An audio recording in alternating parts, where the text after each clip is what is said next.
So last lecture we've been on spring break. So during spring break, no, I won't assign anything during spring break. I won't do that to you guys, so don't worry about that. It's spring break, we all want to enjoy it. So I get that. So yeah, there won't be anything assigned during spring break. And do teachers normally do that? Yeah, I think so. I would say, yeah, professors normally would not assign anything during spring break. So, I mean, that's my experience myself. So I'm not doing anything special, but anyways. Uh, so last class, we've discussed polynomial functions and how to graph, we've discussed actually synthetic division, right? We learned how to divide certain polynomials when we have the form of the divisor being x plus a number or x minus a number. When we have our divisor in such a form, and when we want to divide by a polynomial, then we utilize this synthetic division procedure. And it's very straightforward when you compare this to previous long division, um, polynomial long division steps. So that was very helpful. And in addition to using the synthetic division, um, we solved the factor theorem and how the zeros of a function correspond directly to the factors of the function. And knowing the zeros, you're able to figure out the factors. And if you have the factors, you can actually come up with the actual equation for, or the actual function, polynomial function. You can actually find what it is. And so that's what we did last time. And then the same thing goes for having a graph. Given a graph of a polynomial, we're able to find, again, the function by the zeros and the y-intercept, and by knowing what the degree is. We're able to come up with the precise polynomial function. Okay, so we're headed towards what are called rational functions. And like I've said before, math 122 in particular has to do with functions. So in the beginning, we talked about parent functions. First of all, we talked about what functions were as a whole, as a fundamental idea and concept. So we knew what a function was from the very core of it, and then we started growing our list of functions. From there, we talked about what are one-to-one functions, and those are functions that have inverses. And we'll come back to inverses after we talk about rational functions. When we discuss exponential and logarithmic functions, that's when this whole idea of inverse functions become extremely useful and necessary to understand. And then we talked about the parent functions. So we have linear functions, we have power functions, we have square root functions, we have reciprocal functions, we have absolute value functions. And then we talked about quadratic functions. And then we talked about polynomial functions. And then we're growing this list of functions, and now we're headed to what are called rational functions. So out of all the functions that we've discussed so far, I would say that rational functions are probably the more of the complicated side of the functions that we've discussed. Polynomial functions in general are like the more, you start to see they're they're more easy to deal with. Rational functions are a bit more involved. Okay, so what are rational functions? So rational functions is a ratio of two polynomials.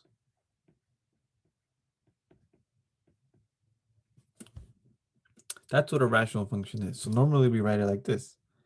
We write a function p of q and a function q of x.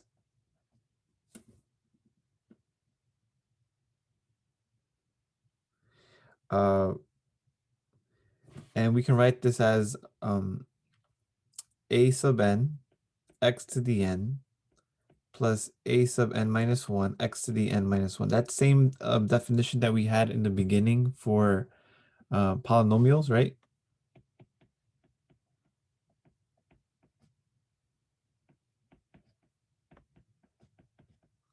This is like the most general way of writing a polynomial. Extended that line a bit.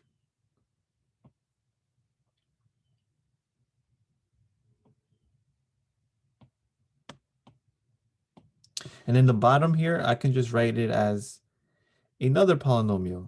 I'm going to use another coefficient, and I'm going to use another subscript. I'm not going to use n, I'm going to use m.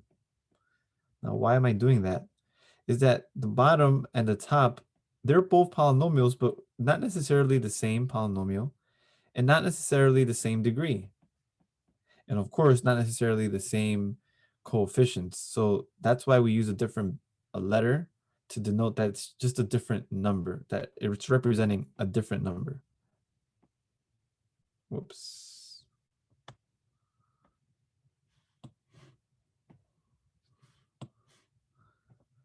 So of course, we're going to discuss it more specifically and more concretely as we go along. And one important thing about polynomials is that the denominator can never equal 0. So we normally going to say that q of x cannot be 0. So this is the denominator.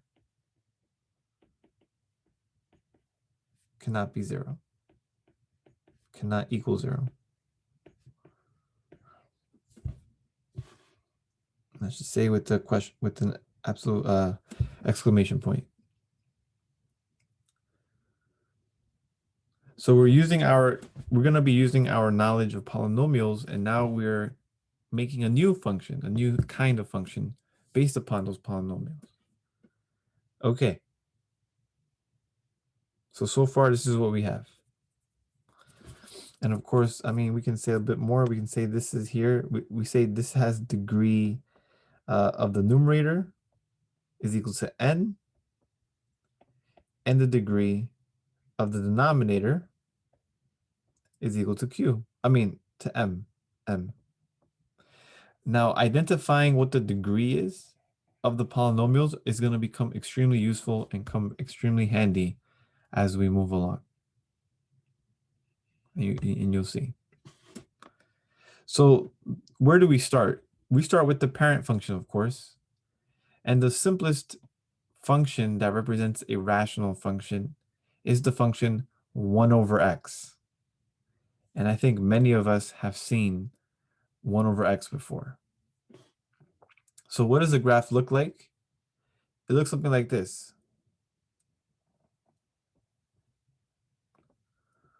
So we have a portion of it in the first quadrant. Of course, it goes to the point 1, 1. And then we have another point here. It's really just a reflection of it through the origin. So this is our function. Now, I think I just skipped over a few of the terms, but one of the terms that we're going to definitely come up across a lot are asymptotes. And there's 3 kinds. There's vertical asymptotes, there's horizontal asymptotes, and there's slant asymptotes. So we talked about the definition of a rational function, but we're going to have to definitely come across and explain what it means to have an asymptote. Okay. So let's look at this. Now, based upon our graph here, what would be the domain? Well, the domain, all the x values, right? If you look at all the x values, what's the only issue with the graph? Do you see how we graph this? We have this little piece of the graph here, but we don't necessarily cross it, right? We don't necessarily cross the y-axis. So there seems to be some kind of disconnect between this graph here and this portion of the graph here. So we jump, right, from one portion of the graph to the next. And you start to see that this y-axis kind of serves as a boundary. The graph doesn't cross it, but gets really close to it. The graph here doesn't cross it, but gets extremely close to it. And such a line, either a vertical or horizontal line, where the graph gets really close but never touches, that's considered an asymptote. So the domain here would be negative infinity all the way to 0, but we're excluding 0. And then it goes, not including 0, all the way to infinity.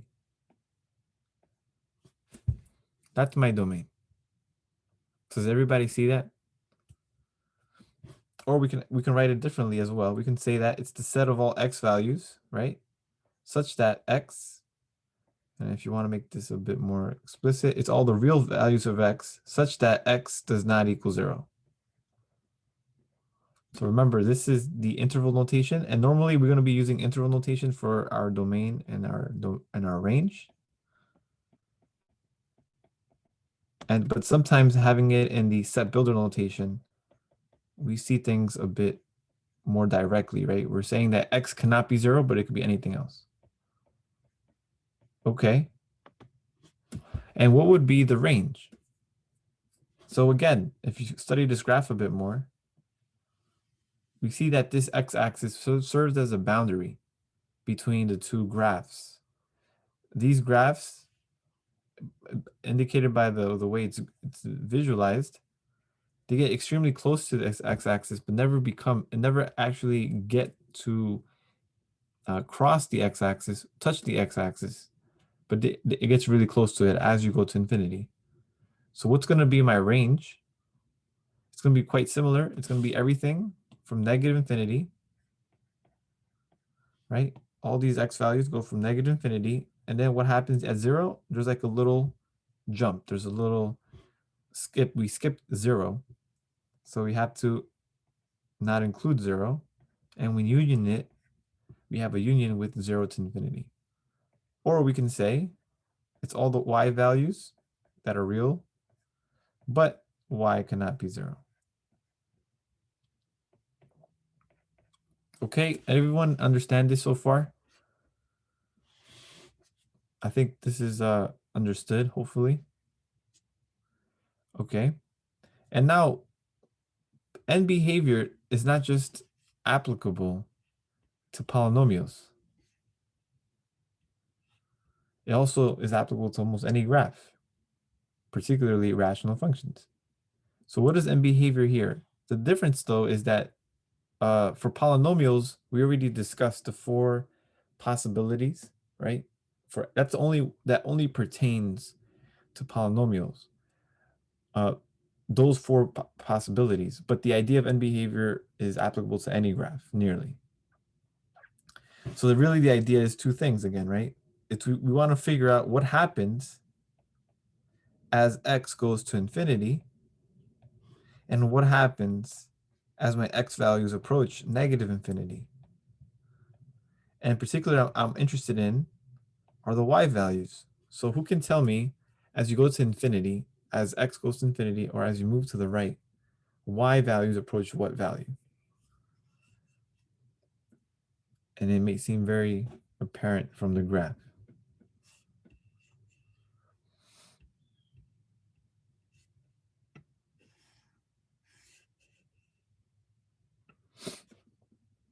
Anybody, what do you think happens as x goes to infinity? My y values approach.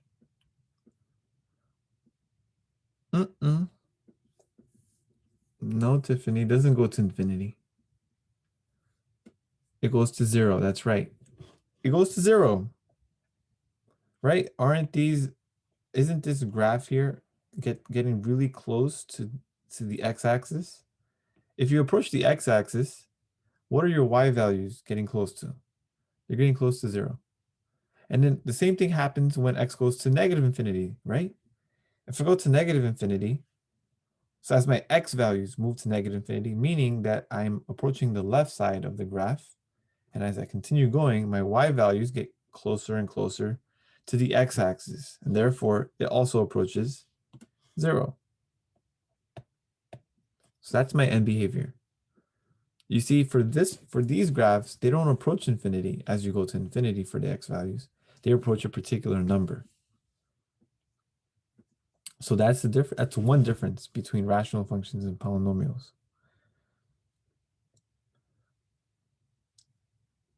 Yes, so I'm literally saying the same thing. As x approaches 0, there's something else. Okay, okay. So the end behavior is when you approach the ends, right? To the right or to the left, to infinity or negative infinity. Now, there's one extra thing that we're gonna have to consider. Now, what happens, it says here, as x approaches 0 from the left. Now, what does that mean?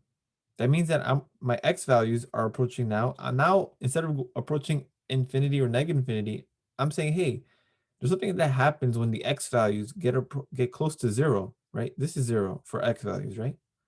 This is my 0 point. So as my x values get closer and closer to 0, my y values approach what?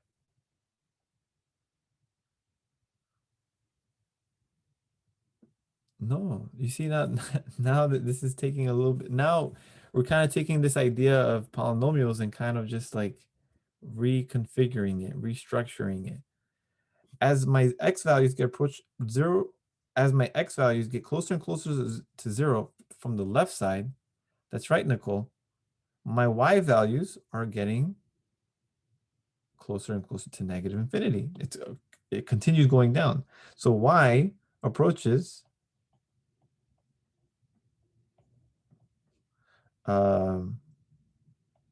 negative infinity.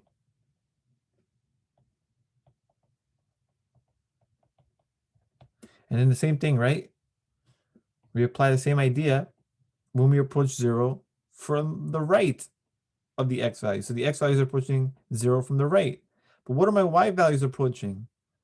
They're approaching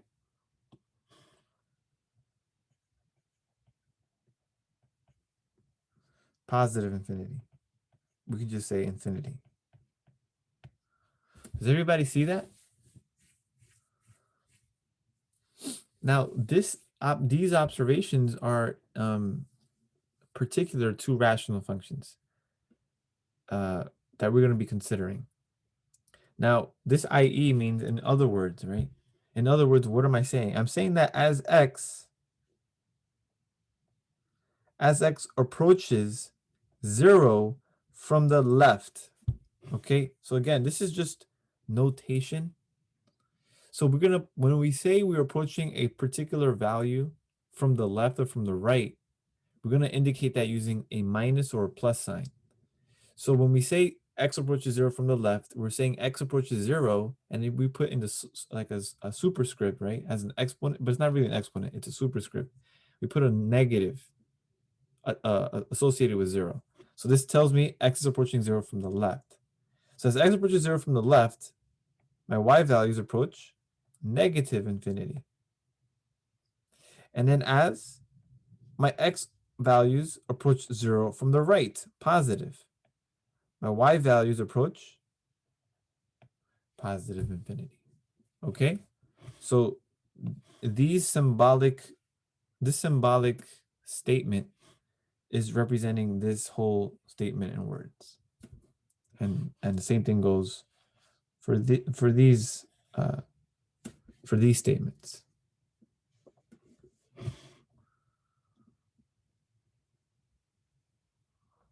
So here, the end behavior, this indicates here, okay? This indicates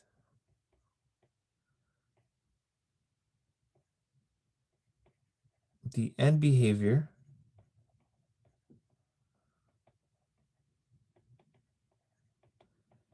indicates that y equals 0, also known as the x-axis, is a horizontal asymptote.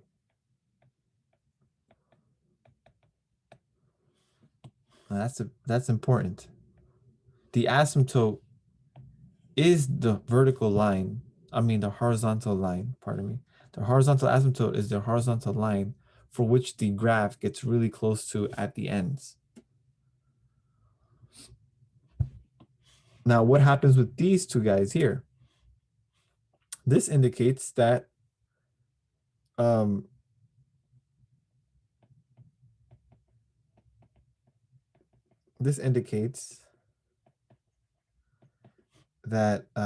x-axis, or the vertical line x equals 0, the y-axis, pardon me, is the vertical asymptote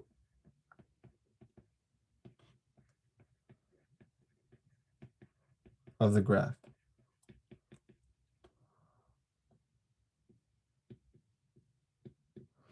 So for vertical asymptotes, this occurs when the x values approach that x value and they either go to infinity or negative infinity.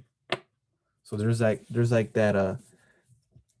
a break of the graph at that point, and that vertical line serves as a boundary between the graphs. And as the graph approaches that vertical line, they either go to positive infinity or negative infinity.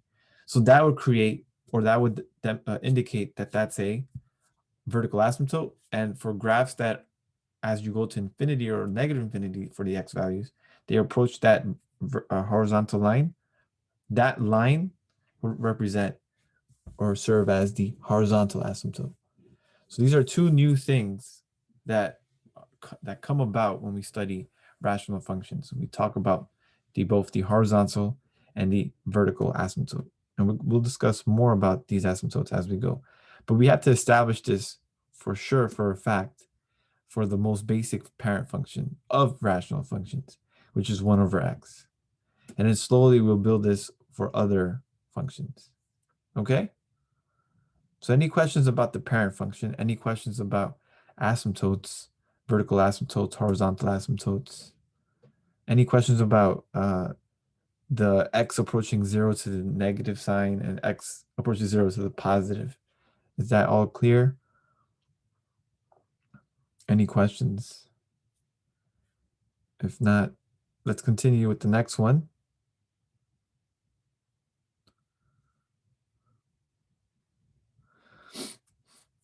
So we have a function 1 over x squared. And for 1 over x squared, the graph is very similar to 1 over x. It's just that it becomes even more, like it becomes closer to the y-axis and closer to the x-axis. It's like it gets closer. It still crosses the 1 comma 1 and the negative 1 comma negative 1 point. But actually, no, it's actually here.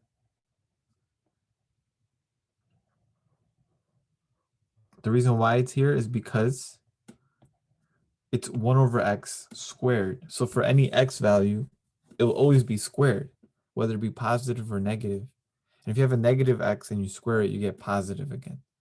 So this is a graph where both of these graphs here are literally symmetric to one another. So what would be the domain?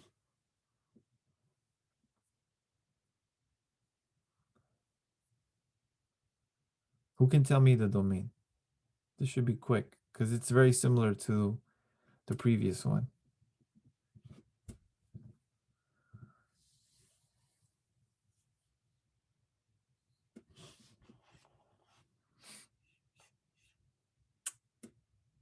Anybody? What's the domain, guys? What's the only bad point here? Right, so we have negative infinity to 0. Right, Daniel, that's right, everything but 0. So we would say that negative infinity goes to 0. That's one interval, and we union it with 0 to infinity. But of course, we don't include 0. So we exclude 0.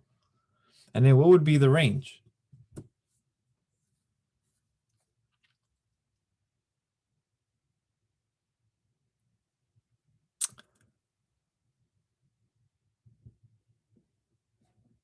Zero to infinity. That's right.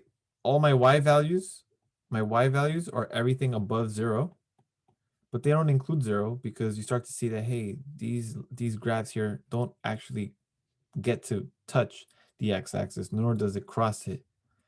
And there's nothing below 0 for the y values. So it's only from 0 to infinity. Now the end behavior would be what? As x goes to 0 to infinity, my y values approach 0. And as my x values approach negative infinity, my y values approach 0. So what do I have here? I have a horizontal asymptote.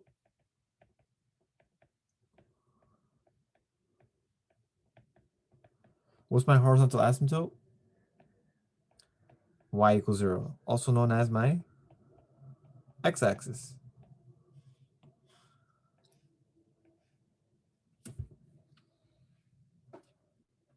Okay, so that kind of becomes apparent when you look at the graph. The x-axis serves as a boundary, a boundary line. So that's my horizontal asymptote. And then what happens when x approaches 0 from the left? My y values approach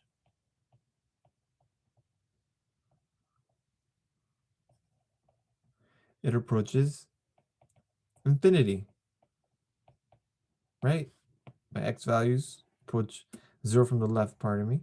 My y values go to positive infinity. My x values approach 0 from the right. My y values also approach positive infinity. So from both sides, they approach positive infinity, or just infinity.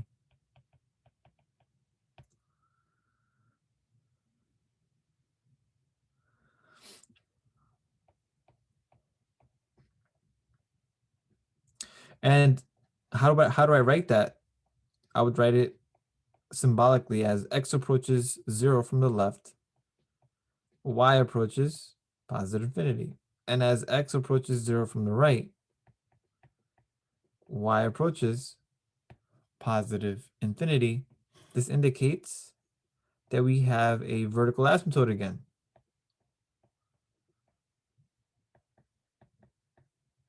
And the vertical asymptote is x equals 0, which also is known as the y-axis.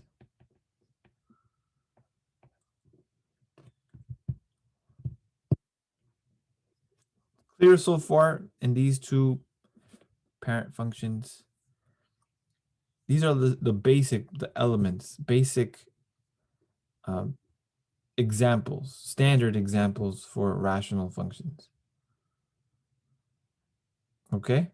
And a lot of this can be just visualized from the graph. So we're really just giving more detail and vocabulary and establishing the phrasing of what we visualize when we see the graph. So these graphs are not just random curves. Like we can have explicit language to explain, hey, this is approaching infinity as x approaches 0 from the right or from the left. Indicates that this must be a vertical asymptote. Hey, the graph gets closer and closer to the x-axis as you approach positive or negative infinity, indicating that this horizontal line is a horizontal asymptote. So all of this terminology is just to give a more explicit language, detailed language to describe the graphs of such functions. Okay, so now let's formally define asymptotes.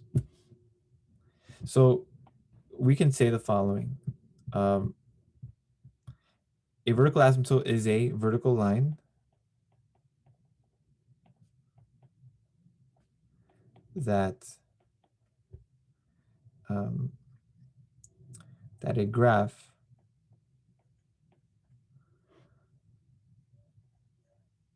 gets or approaches, that a graph approaches but never crosses. Approaches but never touches nor crosses.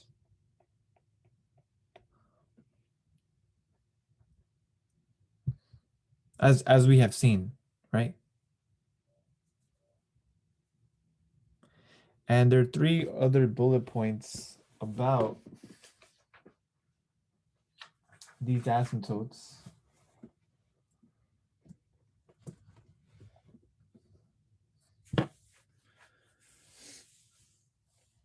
Okay. So the asymptotes, as we have seen, we can express them, right, using this terminology that we've seen before with this kind of um, expression.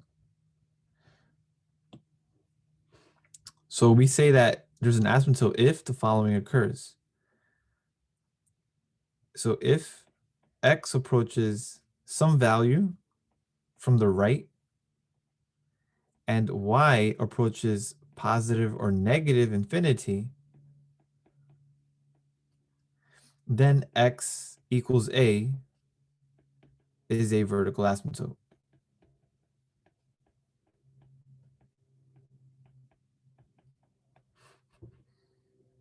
So what this means is if I approach an x value from the right and my y value either becomes a positive or negative infinity, then that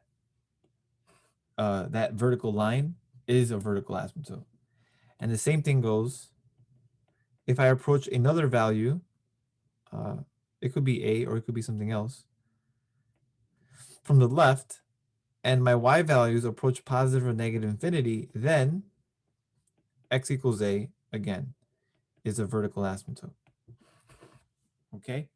So if I were to say that an x value is being approached from either the right or from the left of that x value, and my y values, like I said, they either move to infinity, move to negative infinity as I approach that x value, then that constitutes as a vertical asymptote.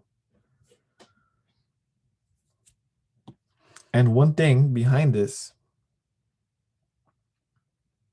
is that the vertical asymptotes can be found. So vertical asymptotes are found by finding the x values that make the denominator, or I should say, that make the rational function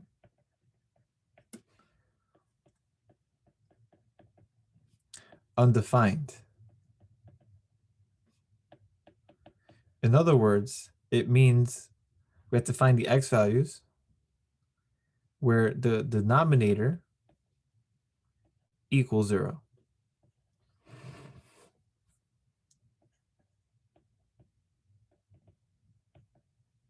This idea here will become extremely important, especially when you're given a random a random rational function, and you want to find the vertical asymptotes.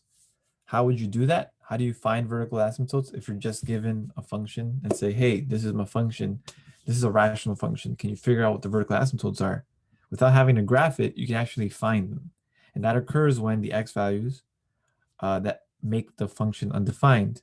To make a rational function undefined means that the denominator must equal 0. And those x values are the x values that are not in my domain. So that's the connection between those x values that are not in the domain, the x values that make my function undefined. Those are the very x values that represent the vertical asymptotes. Okay, so those are vertical asymptotes in a more formal, general way. And a horizontal asymptote is a horizontal line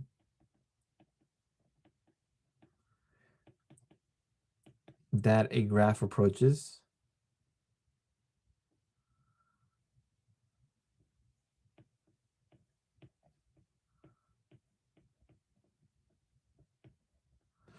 um, that a graph approaches as the graph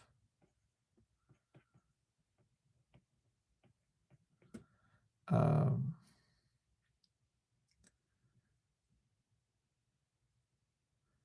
extends to both the right and left end.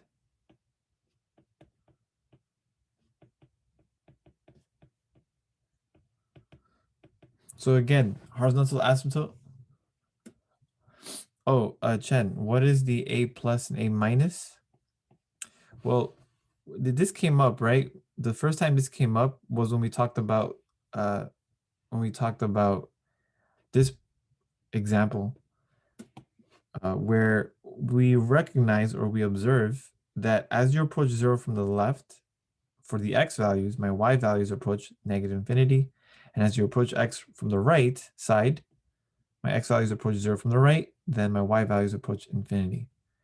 And so we use this notation, right, to indicate we're approaching 0, but not just 0. We're approaching it from a particular direction, the negative, not the negative side, but the left side of it.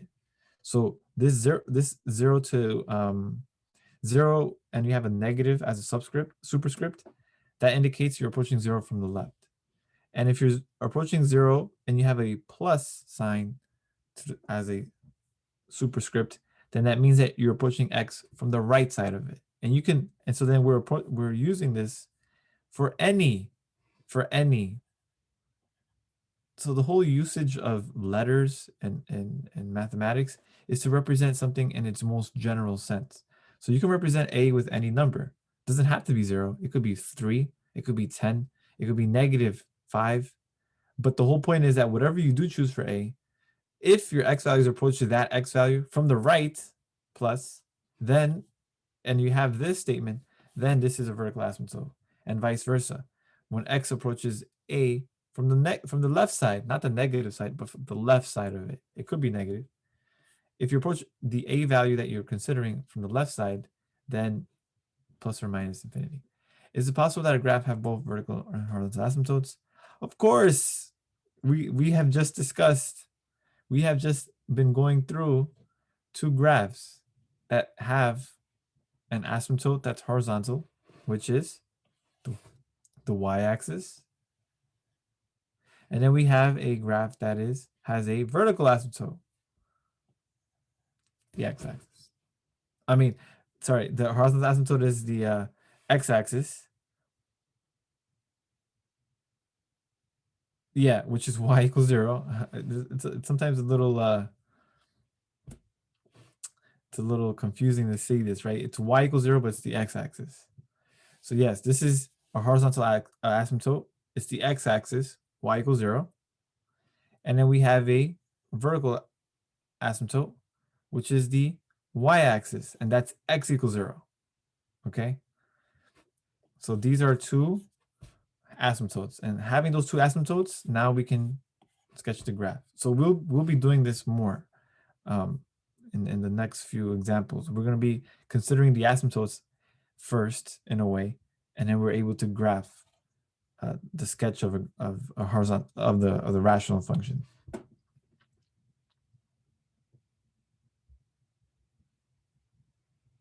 Okay, and so what do we say about horizontal asymptotes? Is if my x values, now they're approaching the ends. What does it mean by the ends? It means that x approaches either positive or negative infinity. So if when you approach x to positive or negative infinity, and for example, my y values approach some other value, let's call it k, then y equals k is a vertical, sorry, not vertical, is a horizontal asymptote.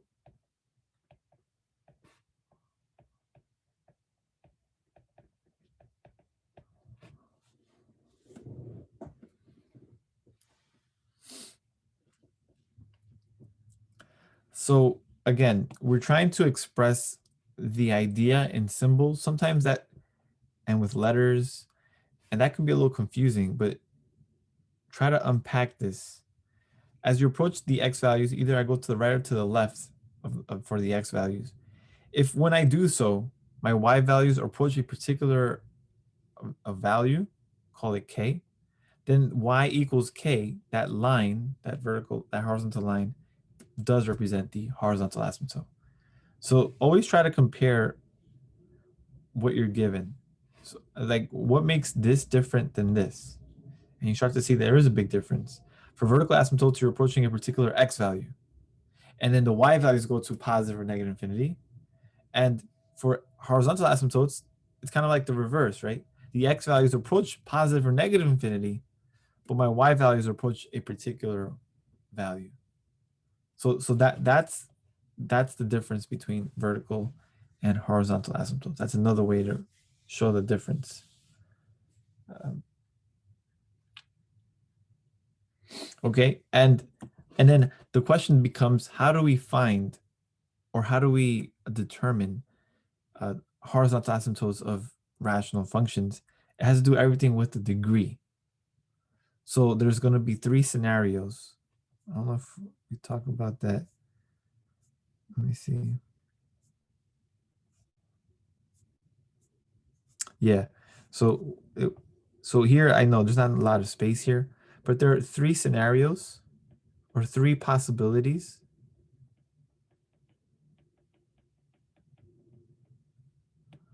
There's 3 possibilities for horizontal asymptotes.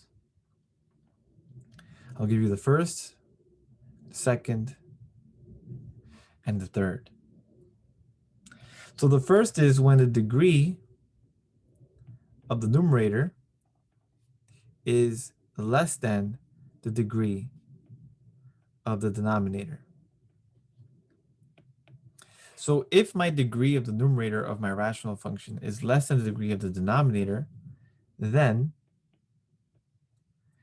the horizontal asymptote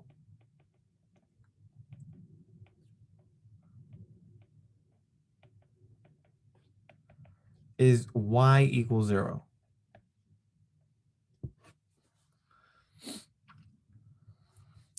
If the degree of my numerator equals the degree of my denominator, then the horizontal asymptote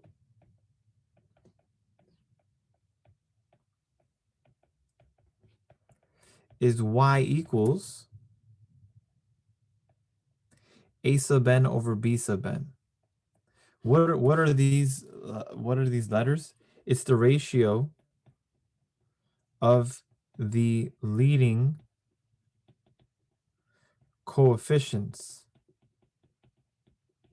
Remember, the rational function, as we discussed from the very beginning, is a ratio, is the division of 2 polynomials. So when the degree of the numerator is equal to the degree of the denominator, the horizontal asymptote is actually the ratio between the leading coefficients of the numerator and denominator, as we have seen, right? So this an bm corresponds to this an bm, right? So when that again, that only occurs when this is true. And then the last scenario occurs when the degree of my numerator is bigger than the degree of the denominator. If that's the case, if the numerator has a higher degree than the denominator, then there is no horizontal asymptote. Then horizontal asymptote doesn't exist.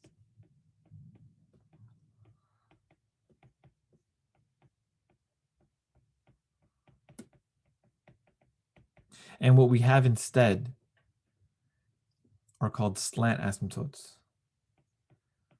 But slant asymptotes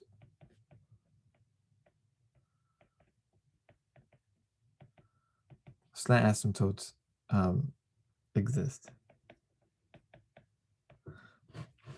So when we have scenarios where the degree of the numerator is bigger than the degree of the denominator, slant asymptotes occur. And we'll talk about slant asymptotes, if not today, next time. Again, we're going to see this more in action, but at least now you have the bigger overall viewpoint of horizontal asymptotes and how to find them. So we're going to be in this business now. We're going to be in the business of given a rational function, I want to know more about it. What are things that really matter about rational functions are going to be the asymptotes. How do you find the vertical asymptote? Well, you find when is it that the denominator equals 0. Those x values that make my denominator 0 are going to be the asymptotes. How do we find our horizontal asymptotes? Well, we're going to be considering the degrees of the polynomial in the numerator and denominator. And depending upon which one of those three possibilities occur, it will indicate what kind of horizontal asymptote we have. Okay? And you can check number 1. So far, all we've done is number 1. So if you look at this, right? What's the degree of 1? Well, the degree of just a 1 as a polynomial is 0. Remember, we talked about when we have a constant, it's like having x to the 0 power next to it. So that 0 indicates that's the highest power.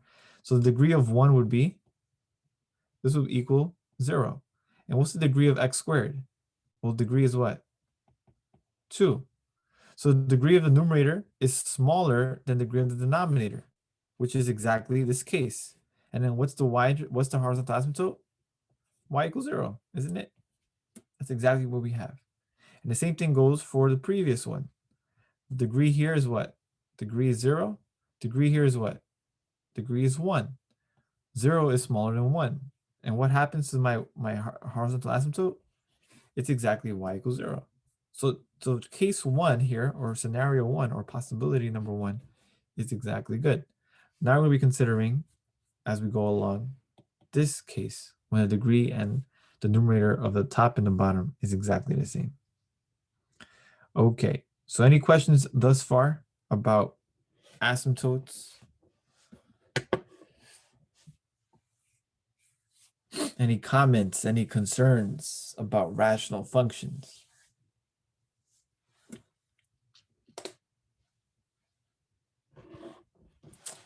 So many ideas to remember. Chen, welcome to my world. It's a lot, okay, guys? Nearly almost every class we have, it's like a whole whirlwind of new ideas, almost every time. And that's what makes pre-calculus difficult. It's because of the amount of material we have to go through. Again, this is a 4-credit course, so 4-credit courses are much different than 3-credit courses, as you can tell.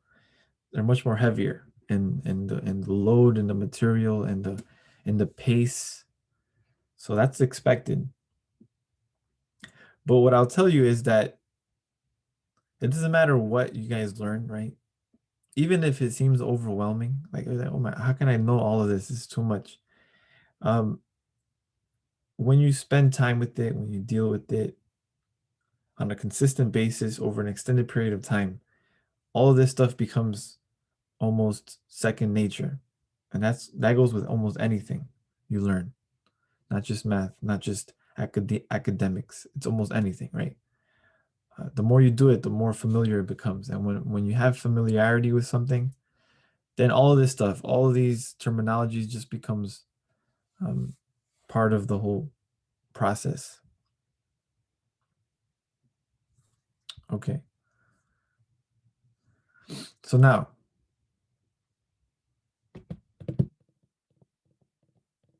we're gonna mix, okay? We're gonna mix this idea of transformations upon parent functions. That's why we even discussed parent functions in the beginning.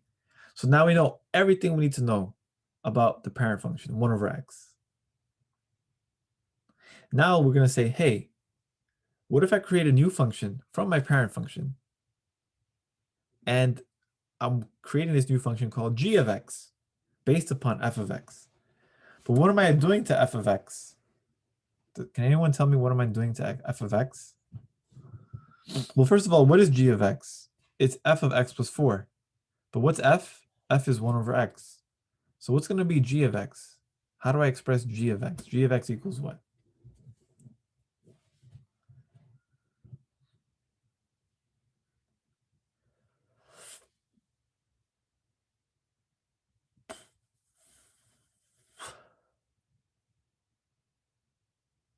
So we've talked about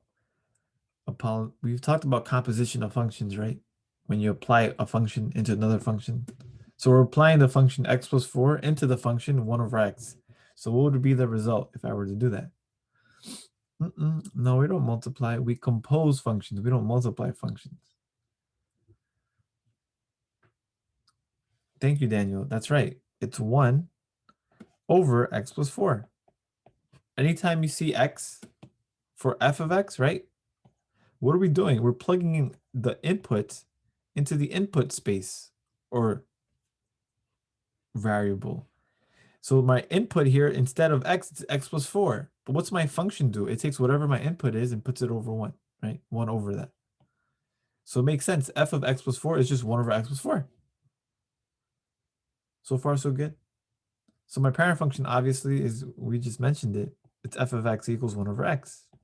That's my parent function.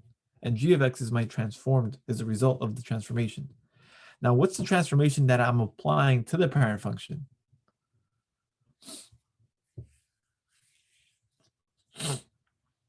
What happens when I do such a thing, x plus 4?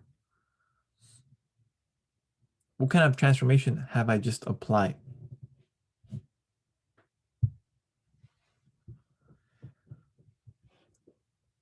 Not up. No, we're not doing vertical shift. Remember when we add just the x value? Right, it's 4 units. Correct, there we go. So we have a horizontal shift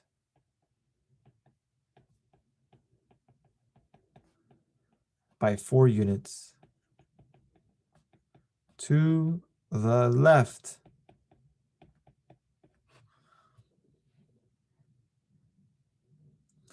And what are we shifting? We're shifting 1 over x. Remember what 1 over x looked like? It looked like this. And what are we doing? We're taking that graph and what are we doing? Just shifting it 4 units to the left. So what do you think is going to happen? What's going to change from the original graph? What am I changing? What's going to be different? It's going to cross the y-axis. That's good. And what about the asymptotes, for example? What's going to change from the asymptotes? It's no longer going to be the y-axis anymore, right? So when you move or shift this graph, you're also shifting, depending upon how you shift, you may also shift the asymptotes. So the asymptotes are inherently part of the graph, even though you don't touch it, but it's part of it. So the boundary that we have here is now being shifted 4 units to the left. So you start to see that, oh, my asymptote here is going to be what? My vertical asymptote will be what? Let me use this color here.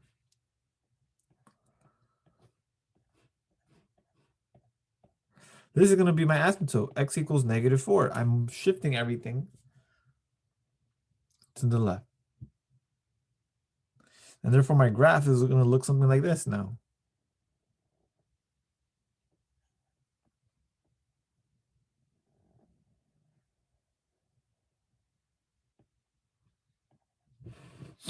You see that? And this will be something like this.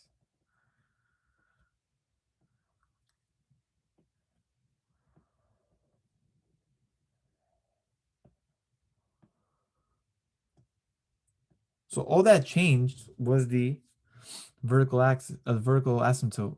The horizontal asymptote is the same. So that's all I did. But by doing so, by shifting it, what did I shift? I shifted the vertical asymptote. And the vertical asymptote, so I can just immediately say that, right? The vertical asymptote is x equals -4. What's my horizontal asymptote? Well, I didn't shift it vertically. So my horizontal asymptote is exactly the same as my parent function's horizontal asymptote, which is y equals 0. So what's going to be my domain? What's going to be my domain? How do I represent this? Now that my vertical asymptote is different, what would be my domain? That's right, Chen. It's going to be negative infinity, but not to 0 anymore. It's going to be to -4. Union with -4 to infinity. That's right. And since my horizontal asymptote hasn't changed, my range will not change from the previous parent function. So my range will also still be -infinity to 0, union 0 to infinity.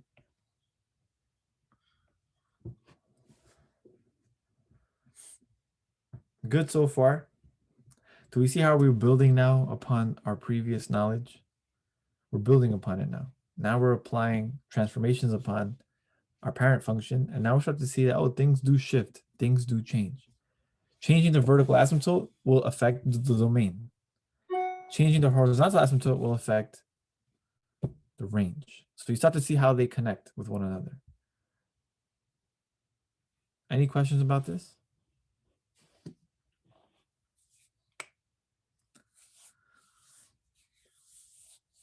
So good. Good with this. Okay. Now let's look at this. Woo.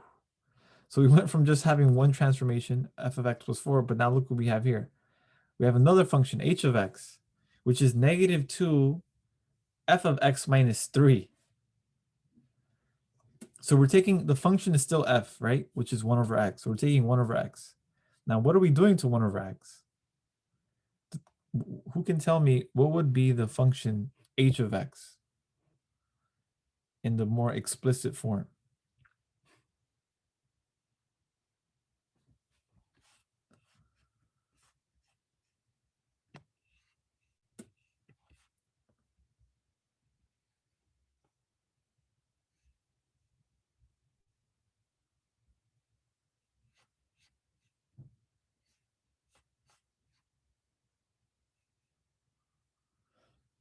-2x minus 3, you're close, not exactly. Remember, f is what? F is 1 over x. So f of x minus 3 is 1 over x minus 3, and you're multiplying it by 2, -2. So the result should be -2 over x minus 3. Remember, this is a function f. So that's going to be my function. So what are the transformations that I am applying based upon this function here? What are the transformations? Good, Miranda. Yes, I reflect across the x-axis. That's the first step. Then what?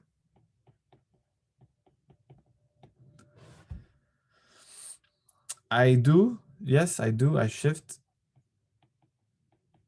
Horizontal shift to the right by 3 units.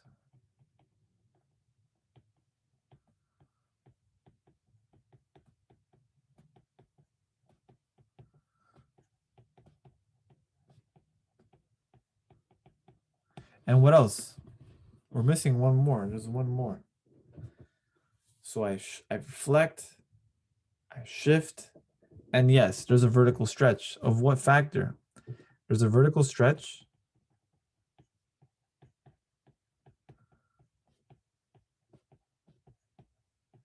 by a factor of 2. So I would normally have just a regular 1 over x graph, but now I'm stretching it by a factor of 2. So it's going to be a little bit more like closer to the asymptotes. Okay, so what would that look like?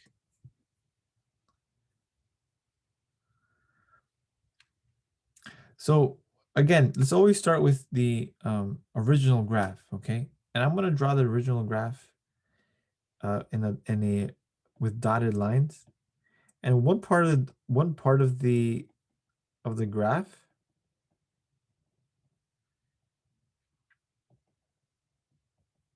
one coordinate one set of coordinates from the original graph is the point 1, comma 1.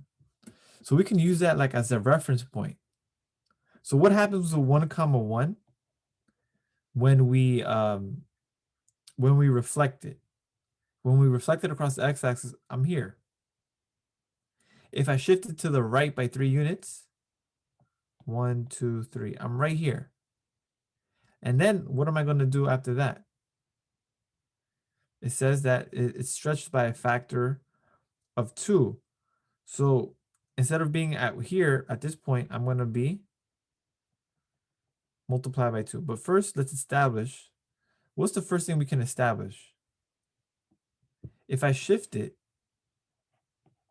my vertical asymptote, if I horizontally shift my graph, my vertical asymptote is shifted, right? My vertical asymptote is shifted by 3 units. Is moved 3 units to the right.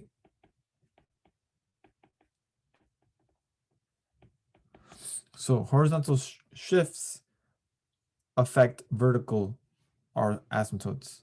So my vertical asymptote should be what instead? It's not the y-axis anymore. It's x equals 3.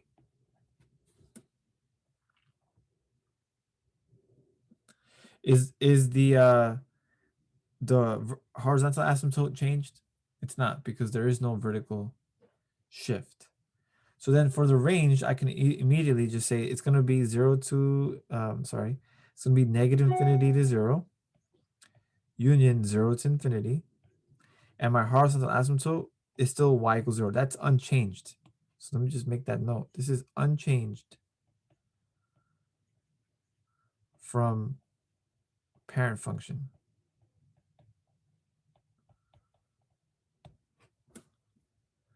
But what is changed? What is changed is the domain. The domain now is everything from negative infinity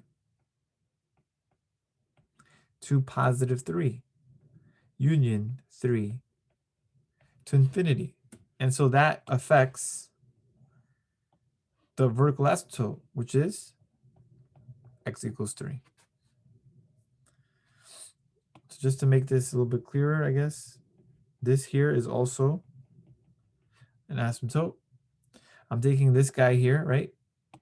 This point, I'm reflecting it, then moving it to the right 3 units, and then I'm stretching it by a factor of 2. So this has coordinates -1. No, sorry, it's 3, comma -1 here, right? Multiply by 2, so I'm somewhere here. The whole point is I'm still gonna have a graph that looks like this. So it's gonna be flipped a bit, right? And then, so this point here, I don't need this anymore because I already have that graph. That portion of the graph, this whole portion of the graph has been reflected and shifted and stretched this way. Now, how about this point here? This point was what? -1, comma -1. So what happens when I reflect it across the x-axis? I'm right here. What happens if I move it 3 units to the right? I'm right here. Multiply by 2, I'm right here. So this is going to be my new point. Again, these are transformations. And I'm going to have something like this.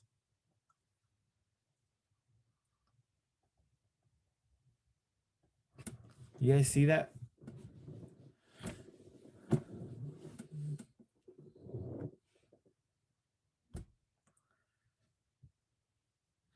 Do you guys see how we're applying transformations?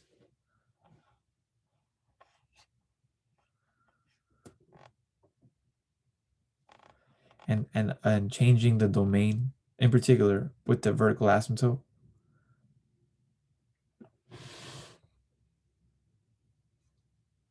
Any questions about this?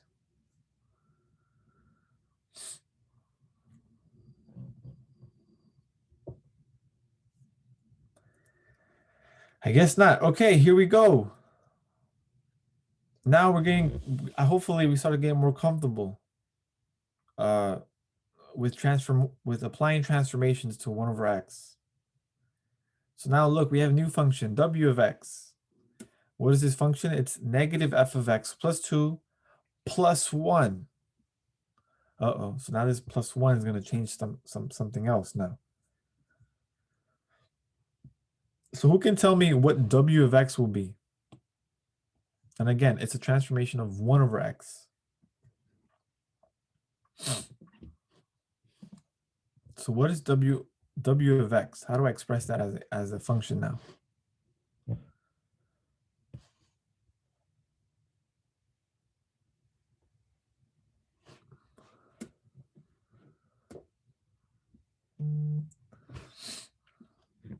Anybody?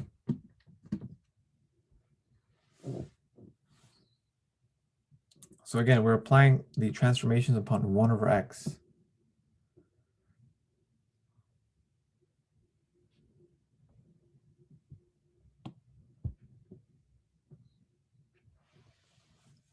So when we apply our function 1 over x, and we have f of x plus 2, and there's a negative attached to it, so the result will be what? It will be -1 over x plus 2, and there's a +1.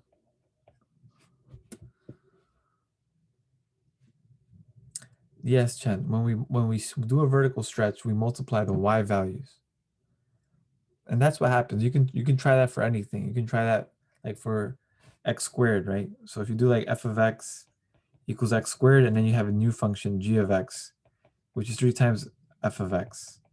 So that means that this will be 3 times x squared.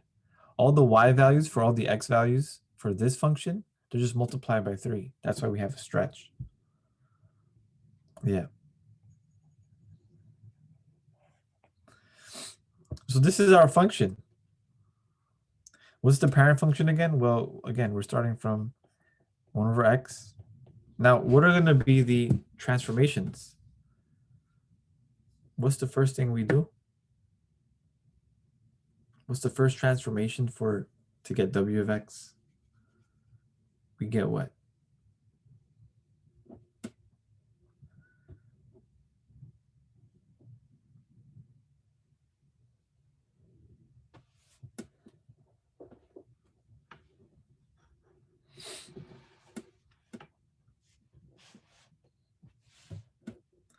The first transformation is very similar to the one we just had before.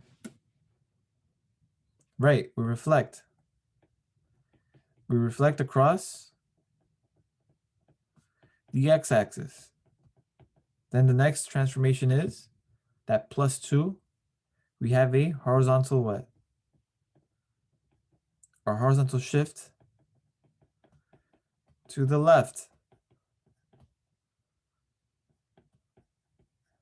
by 2 units.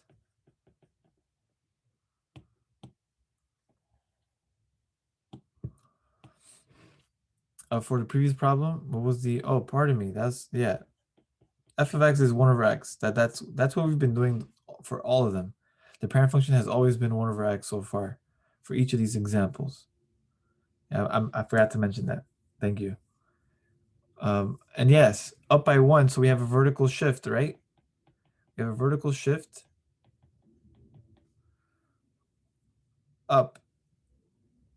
upward by 1 unit. So remember what we said when we horizontally shift? It means that the vertical asymptote is shifted.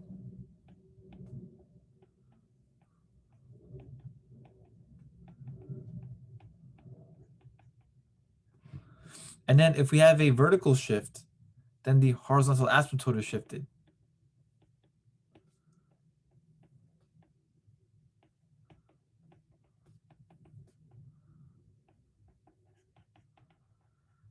So it's actually helpful sometimes to establish the vertical asymptotes first, and then things kind of fall into place. So the vertical asymptote originally is x equals 0, which is the y-axis, but I'm shifting it to the left by 2 units. So then my new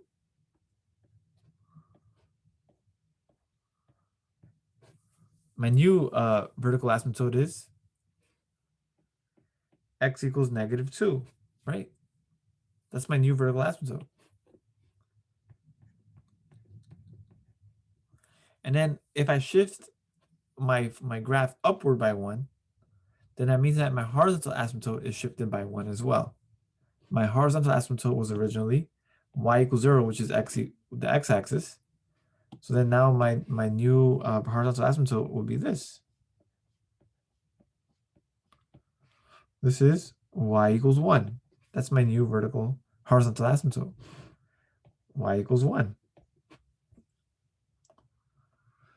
And remember, we start to see that there's a connection between the vertical asymptote and the domain. And there's a connection between the horizontal asymptote and the range. The domain would be what? Everything from -infinity to -2 union -2 to infinity. And then what's the range? The range will be -infinity to 1 union 1 to infinity.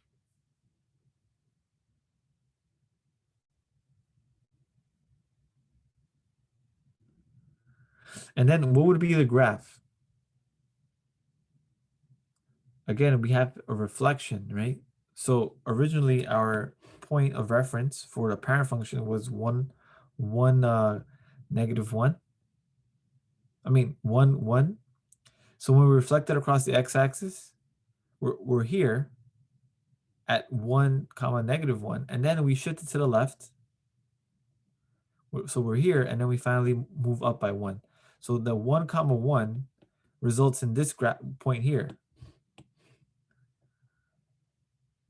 And we have this piece of the graph here. Well, that looks kind of not so good. That's better. And then similarly, the other point that we had originally was -1, -1. We reflect across the x-axis, we're here. We move it to the left by 2, so we're here, and then we shift it by 1 up to we're here. So this is going to be my next point. And then we have this portion of the graph looking something like this.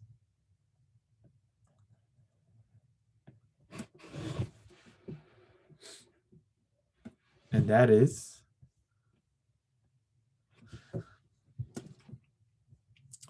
the function. Now I want to make a little note.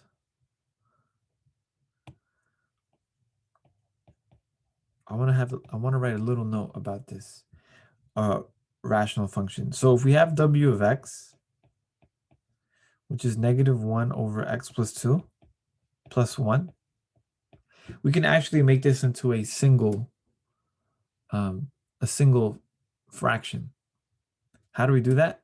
Well, remember when we add fractions, we must have the same denominator.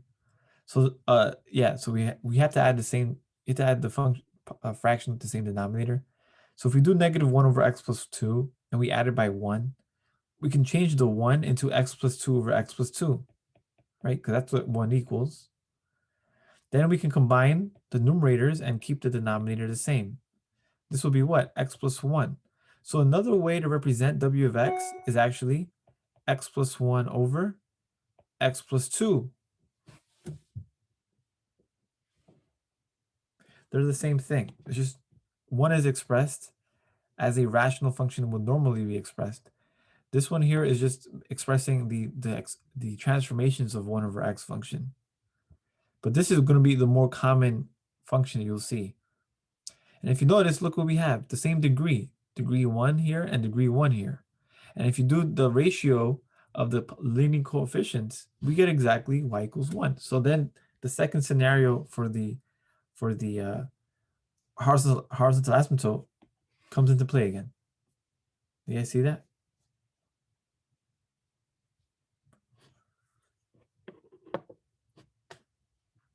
Okay, so we're building upon the parent function. We're utilizing the transformations. We're applying transformations, and we're starting to get a lot of information now from the graph about the asymptotes, vertical and horizontal, and how that affects the domain and range. So all of this stuff here is being shifted at once. So yeah, rational functions, I think, are they're the functions that we start to see how complex it can get and how all of these different things that we've discussed originally as like separately, we talked about transformations, and then we talked about parent functions, and then now we're starting to see all of this mix together. All right. So why don't I do this?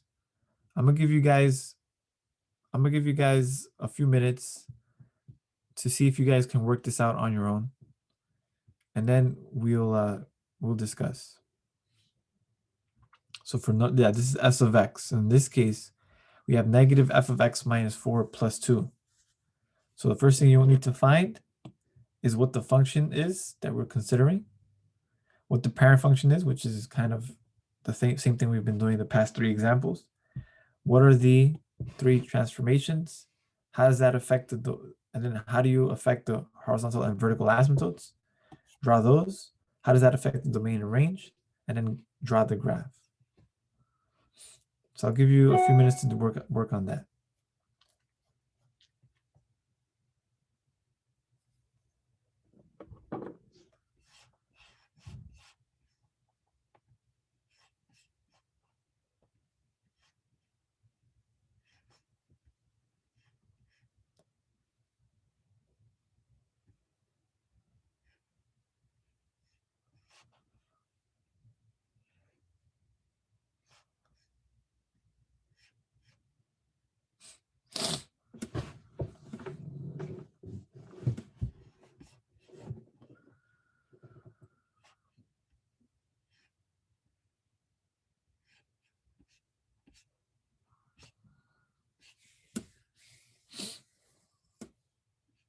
And I'll randomly select people on the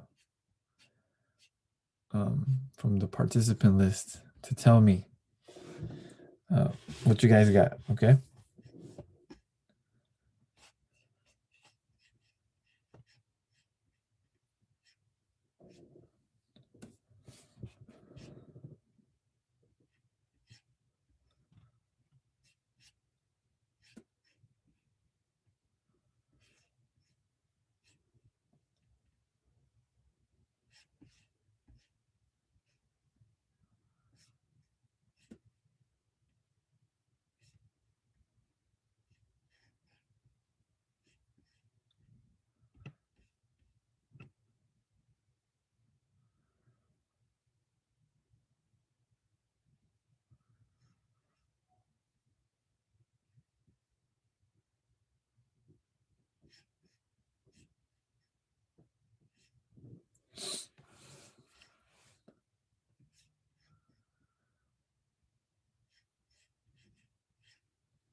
So I'll give you a few more minutes and then we'll discuss.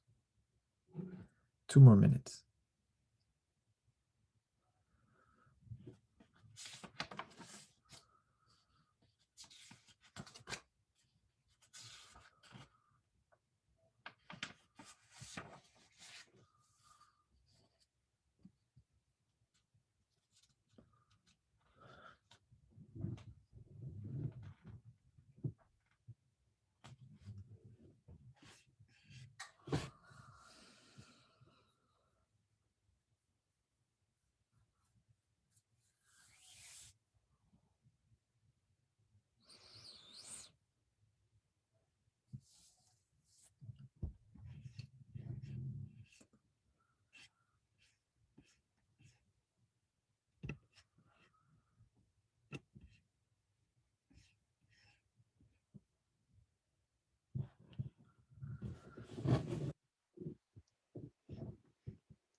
All right. So here, let me ask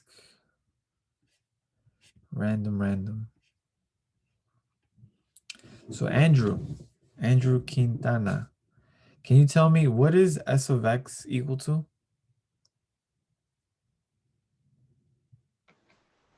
S of x equals -1 over x minus 4 plus 2. Perfect. Very good. Thank you, Andrew. And You're so, welcome. yeah, the parent function, I know everyone's going to say 1 over x, so I don't have to worry about that. So let's see. Um, Emily. Do you know, can you give me one transformation?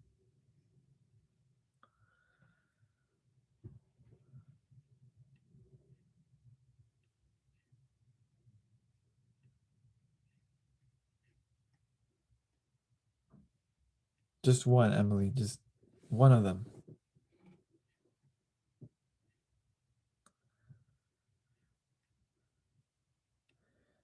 I guess Emily's not there. Felipe, can you tell me one transformation that you have?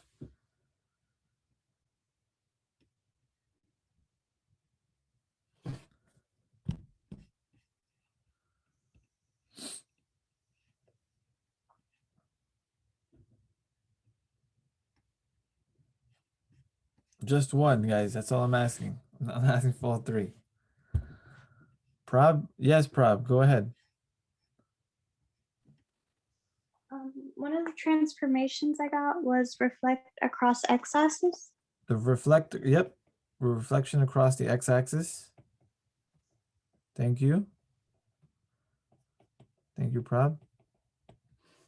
Sydney. Okay, here we go. Sydney, what you have? Horizontal shift 4 units to the right. Thank you. I like the volunteer here. Horizontal as shift to the right by 4 units. Okay, good. Anything else?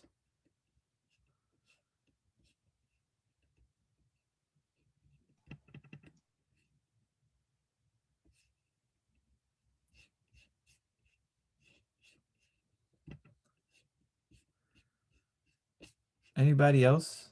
I think somebody has their hand raised, right? Oh, how do I check? Oh, is it Chen?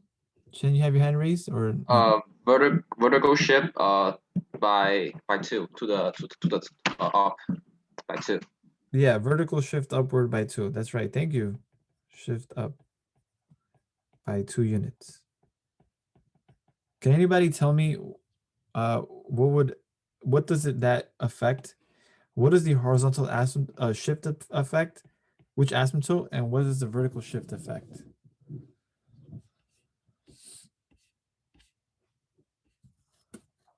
Sydney, yes. The vertical shift affects the horizontal asymptote. Which one? The vertical shift? Yeah. Yeah, the vertical shift affects the horizontal asymptote, definitely. So the horizontal asymptote, right? That's affected. And then what is the other one? Chen. What does the horizontal asymptote affect?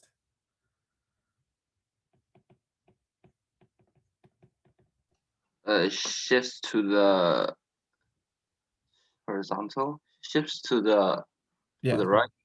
Yeah, To the right, to the right. yeah, 4. So Yeah, it's 4. you're shifting the vertical asymptote, correct?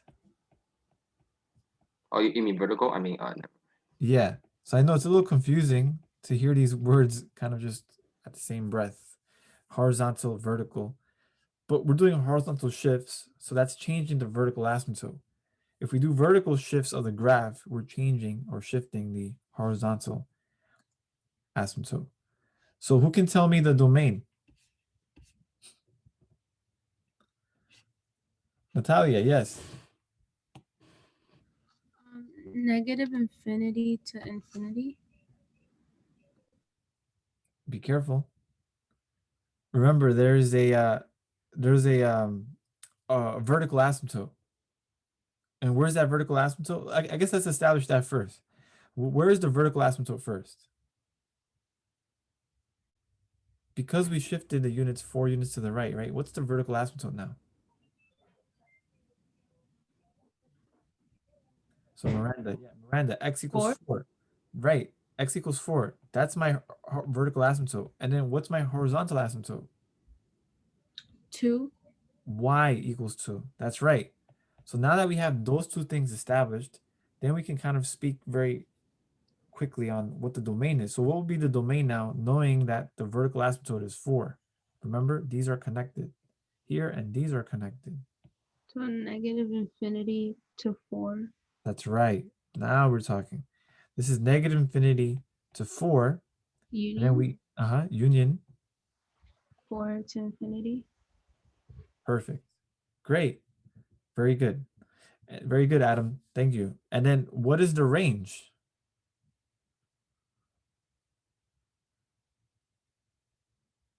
Remember, it has everything to do with the UA. Negative infinity to 2. Mm-hmm. Union 2 to infinity. Perfect. That's right. So the range is affected by the horizontal asymptote, and the horizontal asymptote is affected by the vertical shift. The domain is affected by the vertical asymptote, and the vertical asymptote is affected by the horizontal shift. So now we can delineate the asymptotes. So we have x equals 4.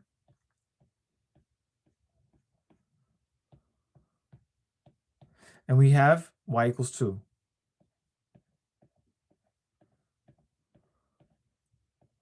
So those are my asymptotes. X equals 4, y equals 2. Now, where do I know where to start? So I guess this is probably like maybe the hardest part. But now that I know the domain, range, horizontal asymptote, vertical asymptote, how do I know where to plot the point? Like, how do I know?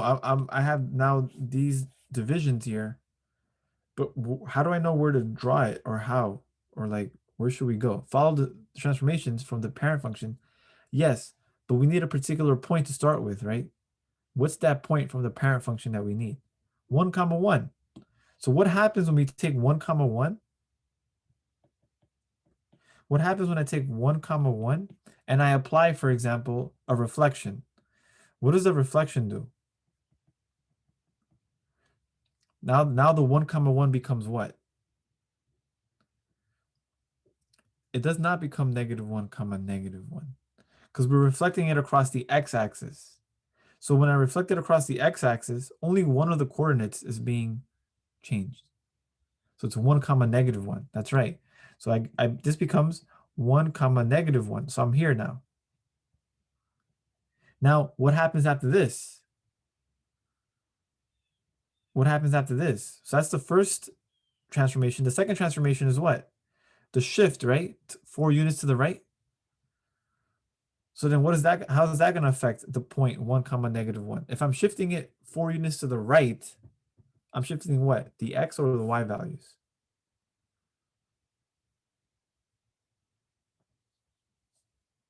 The x, that's right. So I'm adding the 1 by what? I'm adding it by 4. So my new point now is what? 5, -1. So now I'm here. Do you see this? Do you see how this is taking 1 point, moving it? And then what? The last thing is what? Shift up by 2 units. So if I'm shifting up by 2 units, what's my new point going to be? And what am I adding to the x or the y values if I'm shifting upward? The y values, right? So I'm adding it by what? By 2. And when I add it by 2, what do I get? 5, 1. So this point here, 1, 1 from the original parent function moves over to the right 4, and then moves up 2 again. I mean, it doesn't move down 2, it's reflected across the x-axis, moves to the right by 4, and then goes up 2. So I'm really here. Boom. And then I have this graph here. You see that? And guess what happens to the other portion? We can also do the same thing, right? We can start from what? -1, -1. And then what do? We reflect it across the x-axis. We move it across 1, 2, 3, 4. We move up 2, 2. This is where my point is.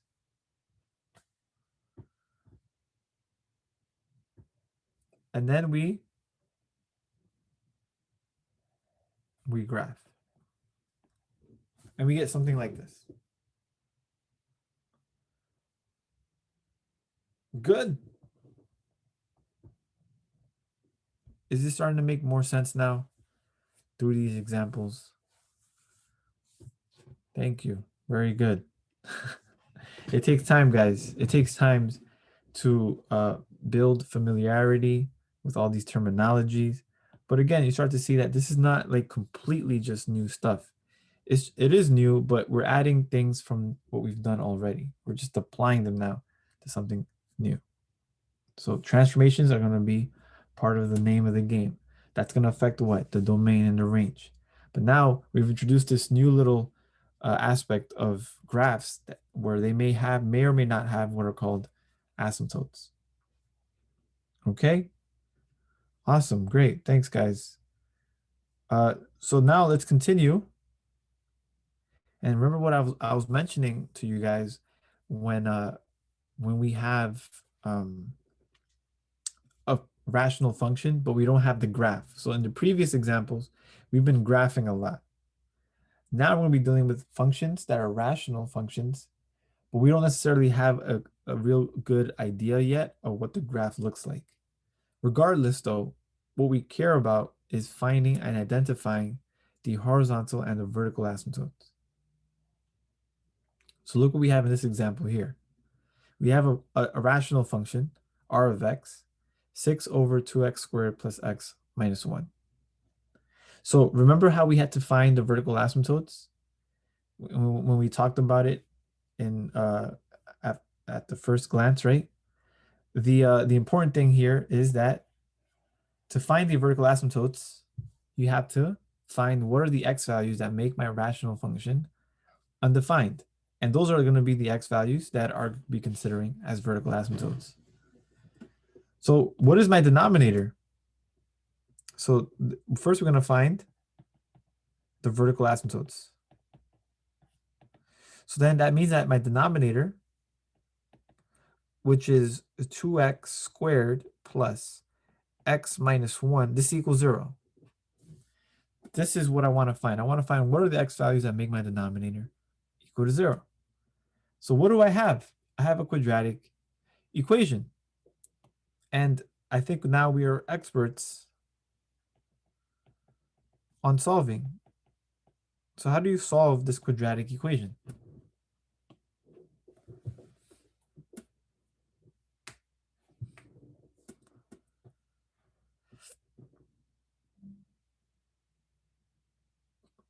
We can't factor the 2.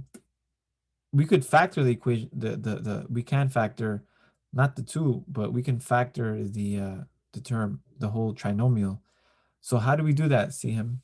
How do we factor this trinomial? There's a method, right, for this? Right, Sydney. 2 times negative 1 is negative 2, and then we figure out what two numbers multiply to negative 2 that add to that middle coefficient, which is 1. Right, so it's 2x minus, good, thank you, Tiffany. So this becomes 2x squared plus 2x minus 1, right? And then we factor by grouping. So you see all of this stuff that we've done in the beginning, remember in the very beginning of all the review, like all of that, it comes back again. That's how we do it. And so now this becomes what? 2x, x plus 1, minus 1, x plus 1 equals 0. And then if I take this over here, this becomes x plus 1, 2x minus 1 equals 0. And then what do we do? Set x equal to negative 1 and set x equal to 1/2. So what do we just figure out? We figured out the x values that make my denominator equal to 0. If my denominator is equal to 0, those x values that do so make my function undefined. If my function is undefined, those x values are not in the domain. Because those x values are not in my domain, they actually constitute what are called the vertical asymptotes. So I found them. I have 2 of them. Normally we just consider 1, but in this case, I have 2.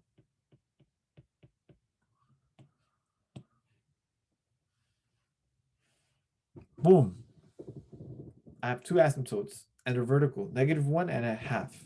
X equals a half. Okay, so I found them. I didn't have to graph it. I already know what they are. Now, how do you find a horizontal asymptote? We have to go back and look at the three scenarios. What are the three scenarios? It's all dependent upon the degrees of the numerator and denominator. So that should be straightforward. What's the degree? What's the degree of the numerator? 0. What's the degree of the denominator? 2. Is 0 bigger than 2 or smaller than 2? Obviously, 0 is smaller than 2. So what scenario do we have? The first, the second, or the third? Well, the degree of the numerator is smaller than the degree of the denominator, so we have the first. So if we have the first scenario, then what's my horizontal asymptote? We get that immediately, guys. Y equals 0. Done. I'm done.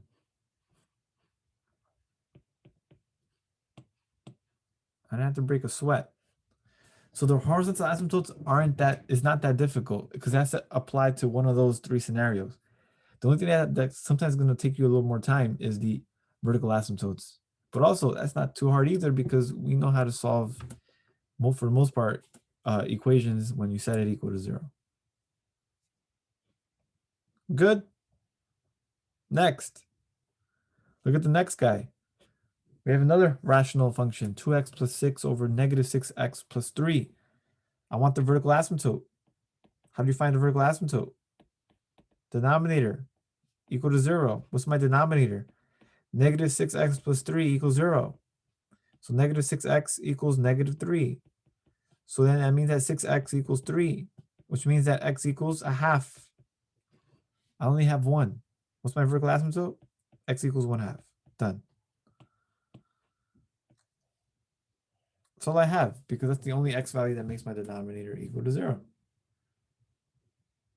Okay.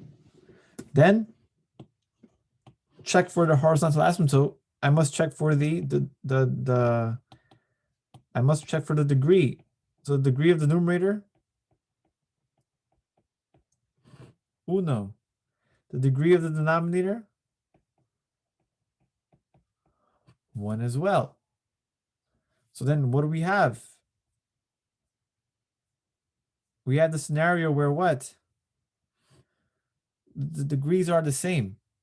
So if the degrees are the same, the horizontal asymptote is equal to what? The ratio of the leading coefficients for the numerator and denominator.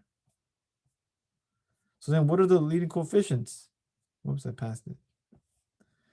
What's the leading coefficient of the numerator?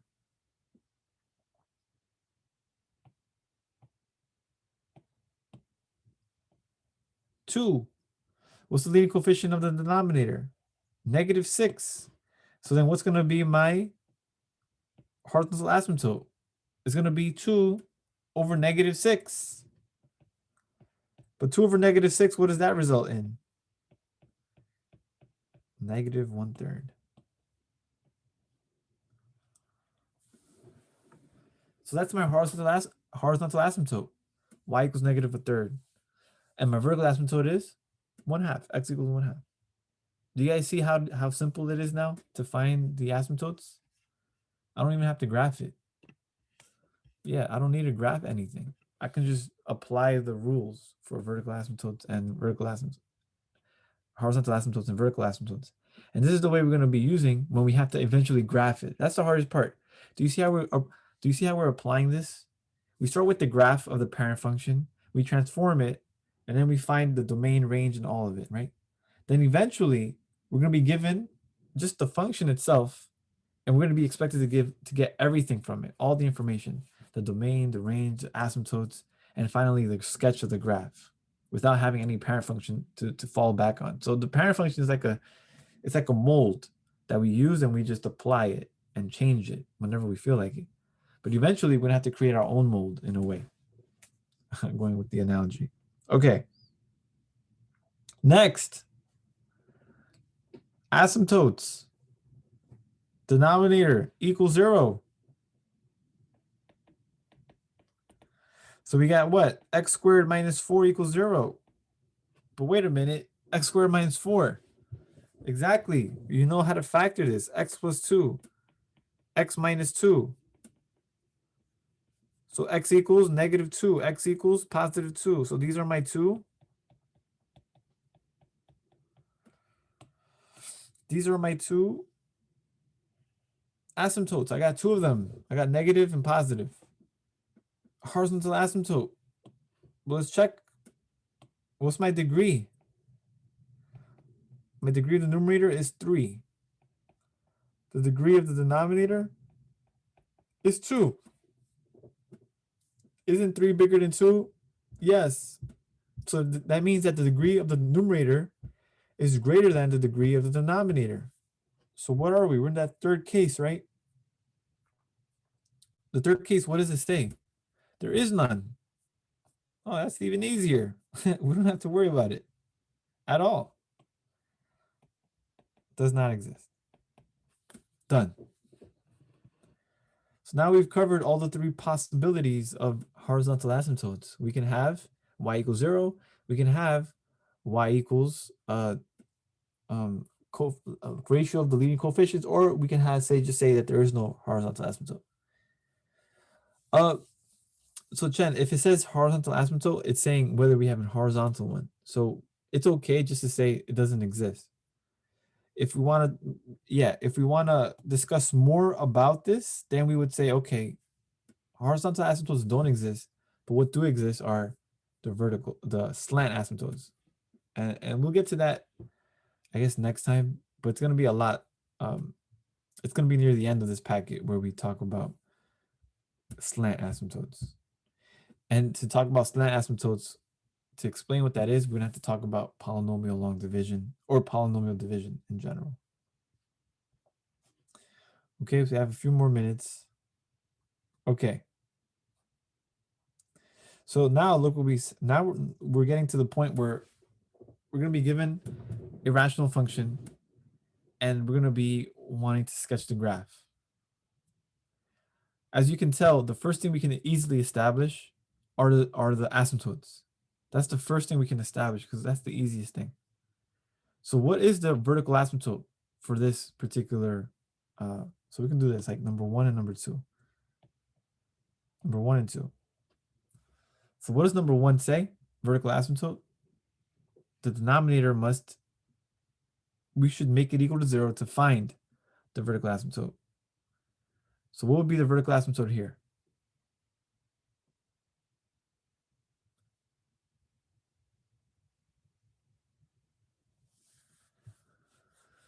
Right, negative 3. Why? Because 6 plus 2x, this equals 0. This is for vertical asymptotes.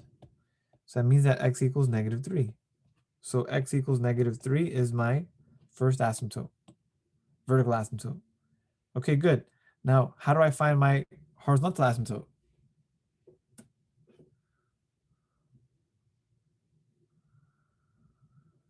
I check for look at the degrees. That's right. What are the degrees? The degree of the numerator is 1. The degree of the denominator is also the same. So if they're the same, then we look at the coefficients, the leading coefficients. So that's why sometimes it's a little tricky. People see, oh, 6 divided by 6, negative 6 divided by 6, it's 1. But no, it's not negative 6. It's negative 6 and 2 because those are the leading coefficients. So the leading coefficient will be y equals negative 6 over 2, but we know that that reduces to negative 3. So boom, that's established. So then let's plot that quickly. Negative 3. That's my first. So we got x equals negative 3. And then y equals negative 3 as well.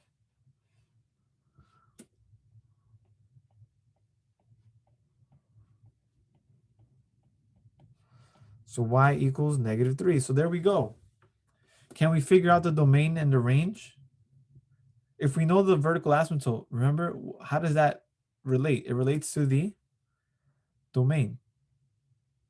The vertical asymptotes affects the domain. So what's going to be my domain? It's going to be everything from negative infinity all the way to -3 union 3 to infinity. -3, sorry.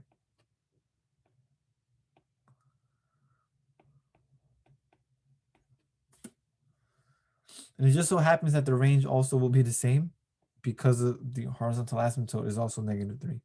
So it's negative infinity to -3, union -3 to infinity.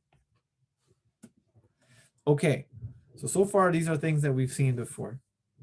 Now, what are the x-intercepts? How do you find the x-intercepts? So that's something that we have to discuss. How do you find the x-intercepts? Remember, x-intercepts are when what equals 0?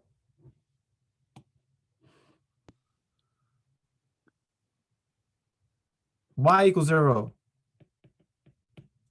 Now, that means that I have to set my r of x, right? This -6x minus 3 over 6 plus 2x, I have to set it equal to 0. But remember, a rational function is a fraction, is a ratio. The only possibility that a ratio equals 0 is if the numerator is 0, not the denominator. If the denominator is 0, we have undefined. But if my numerator equals 0, then 0 divided by anything is 0. So whenever we have something like this, to find the x-intercepts, we set numerator equal to 0 and solve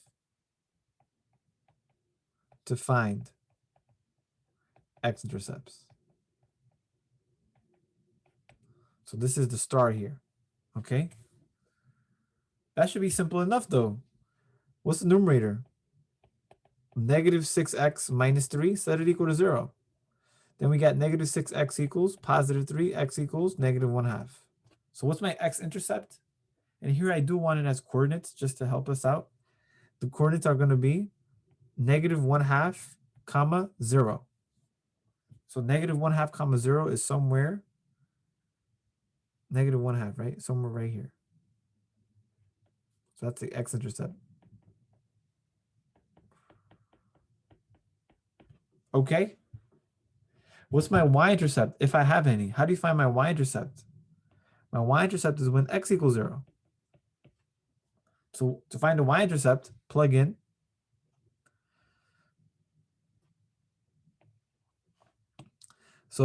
plug in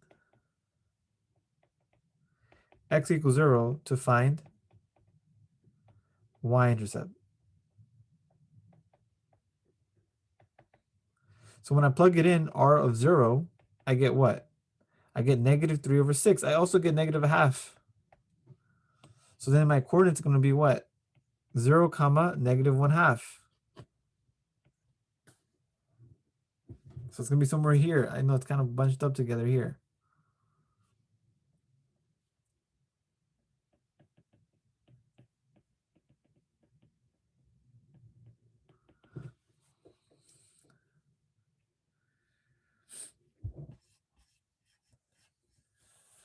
And so the graph looks something like this, guys. The graph will look something like this.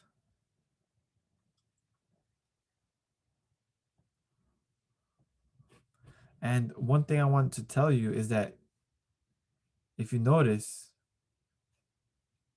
in particular, I mentioned this to you guys, right? That this transformation here is a transformation of 1 over x. And it has this kind of form. And if you notice, this function has a very similar form. So this, in a way, is also a transformation of 1 over x. You can actually find that. So therefore, you can check yourself. But we have a graph that looks something like this. It looks like 1 over x. And that would be the sketch.